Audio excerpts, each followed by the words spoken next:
The day it happened still burns in my chest like the smoke from my pit. I was outside tending racks of ribs. The smell of hickory and spice drifting down the street.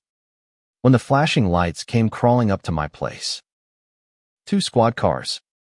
Sirens off, but lights spinning. Pulling into my gravel lot as though they were here to stop a bank robbery. I wiped my hands on my apron and stepped out. Confused but calm. Until I saw her. Karen. The president of the HOA. Waddling proudly at the front like she was leading a parade. Her lips were curled in a smug smile. Her clipboard clutched in her meaty hands. And behind her trailed 2 other board members who looked less like enforcers and more like frightened sheep. She didn't wait for introductions. Shut it down. She barked, pointing at my smoker like it was a weapon of mass destruction. This man is violating community codes. Running an illegal restaurant on residential property. Officer. Cite him now. The neighbors who'd been lined up for plates froze. Their laughter and chatter falling into uneasy silence. The smell of ribs that once meant joy now hung heavy with tension. One of the officers stepped forward. Polite but firm. Sir, we've had a complaint. Do you have a license for commercial food service on this property?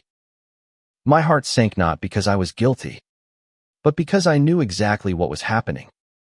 Karen had finally escalated her months of harassment into full-blown war. She had sent letters demanding I stop cooking for the community, claiming my barbecue joint was against aesthetic standards. She fined me for smoke that smelled too strong. And when I ignored her nonsense, she tried intimidation. But calling the cops, that was her endgame. I took a deep breath, steadying myself against the fury clawing at my chest. Officers, I said, keeping my voice calm. This is not a commercial restaurant. I cook here, on my property, and share with neighbors. There is no signage, no advertising, no sales. And as for codes, my house deed predates the HOA itself. They have no authority here. Karen laughed loud, shrill, cruel. Listen to him, thinking he can twist words to keep breaking the rules. Don't buy his lies. Officers, he's been profiting off this for months. I have witnesses. She gestured toward her board members, who shifted nervously, neither daring to meet my eyes. It was a circus, staged and executed to humiliate me in front of the very people I'd been feeding for free. I knew I needed more than words. So I walked inside, grabbed a folder I'd been keeping for just this occasion, and returned to the porch. Inside were documents, proof of ownership, letters from the health department approving my smoker as residential use, even signed affidavits from neighbors stating they'd never paid a dime for the food.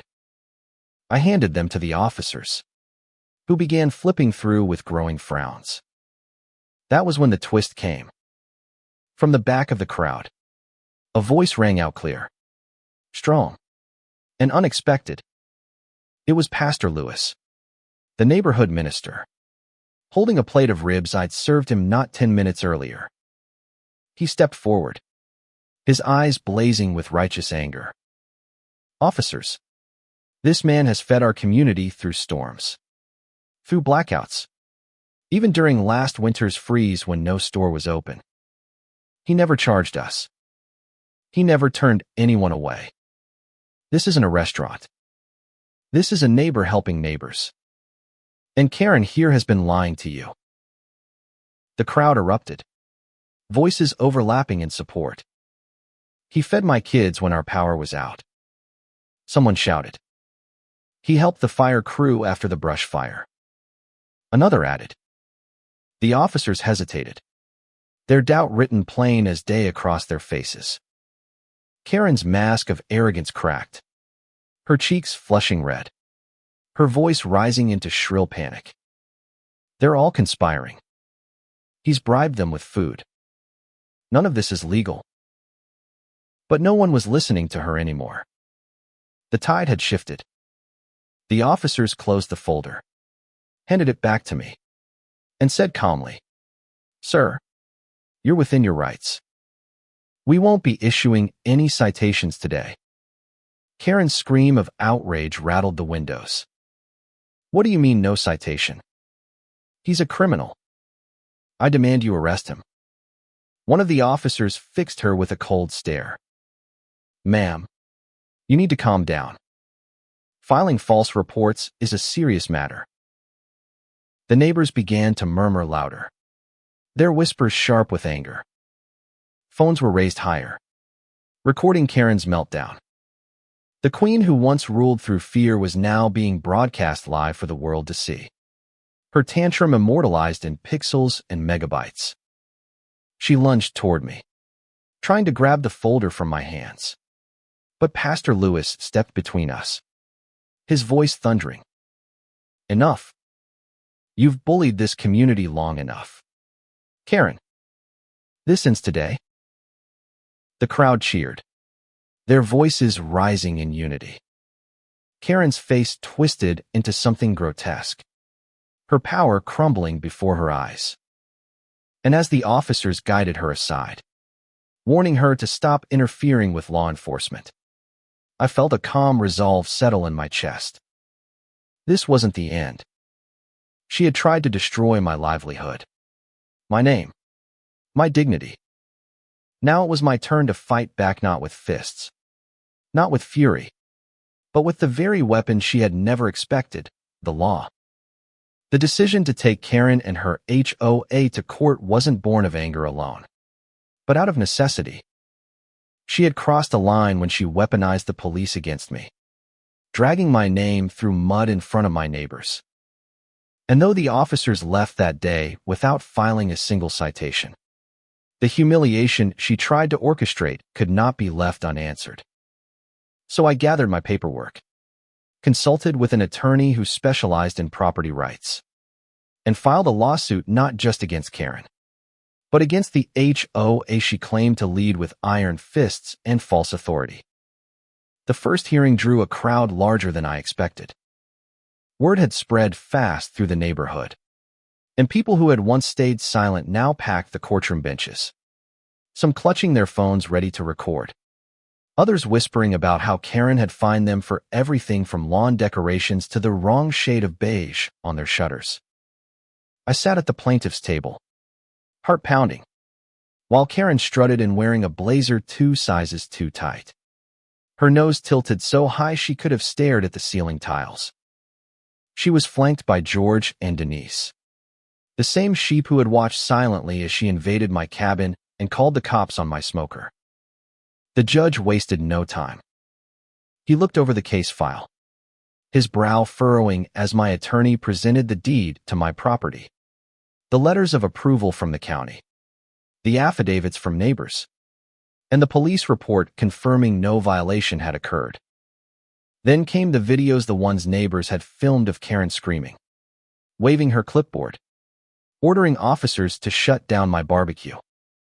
The clips played on the courtroom screen like a movie, every shrill word she had thrown at me now echoing against the walls of justice. The spectators gasped.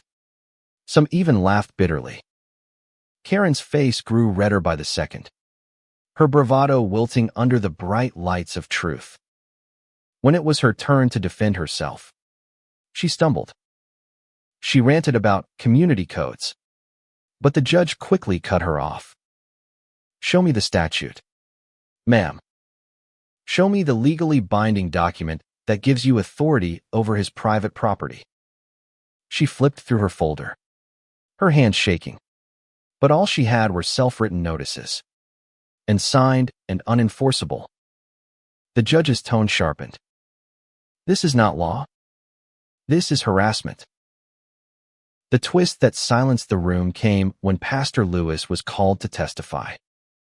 Standing tall in his clerical collar, he told the court how I had fed the neighborhood through storms, how Karen had tried to stop me even during emergencies, how she had screamed at him personally for accepting a plate of food, This man gave without asking for anything, he said, his voice ringing with quiet power. She gave nothing but fear. The jury of peers shifted uncomfortably, the weight of his words pressing down like a stone. Karen tried to object, claiming bias, but the judge's gavel struck. Overruled. The witness speaks to community impact, and that is relevant here. Her face twisted with fury, but she was powerless to stop the momentum. Neighbor after neighbor testified, each story painting her not as a leader, but as a tyrant who used imaginary rules to line her own pockets and fuel her thirst for control. When closing arguments came, my attorney's words were simple and sharp. This case is not about barbecue. It is about a person who believed she could twist authority for her own gain, and a community that suffered because of it. It is about the right of every homeowner to live free from fabricated rules and false power. The jury deliberated less than an hour. Their verdict struck like a hammer: guilty of harassment, guilty of fraud, guilty of abuse of power. The HOA was ordered to pay restitution to me and to every neighbor who had been fined under Karen's bogus rules. Karen herself was fined heavily, stripped of her title, and barred from holding any position of authority in a neighborhood association again. The courtroom erupted in cheers. Karen's downfall was complete. She sat slumped in her chair, her sunglasses gone, her hair frizzing in the courtroom's stale air, looking nothing like the queen she had tried to be. She had come expecting to crush me with the weight of her so-called power, and instead she was crushed beneath the truth she had ignored for too long. But the ending wasn't about her. It was about us. The neighborhood came alive in the weeks after the verdict. Without the HOA's false fines, people began to paint their homes the colors they loved, plant gardens that bloomed in wild beauty, and open their doors to one another without fear of Karen's clipboard knocking. My barbecue pit became the heart of gatherings not for profit, but for fellowship. Families laughed again. Children played freely, and the air carried not tension but the sweet, smoky scent of ribs and brisket. Sometimes I think back to the moment she brought police to my door, hoping to shame me in front of everyone. The irony is that in trying to expose me, she only exposed herself. She taught me something I'll never forget. Bullies fall hardest when you shine the light of truth on them. And when the smoke cleared, she was gone. But we remained stronger, freer, and united. So I ask you, when someone like Karen twists authority for selfish gain and terrorizes a whole community, do they deserve a chance to redeem themselves? Or is justice best served by letting them feel the full heat of the fire they try to set for others?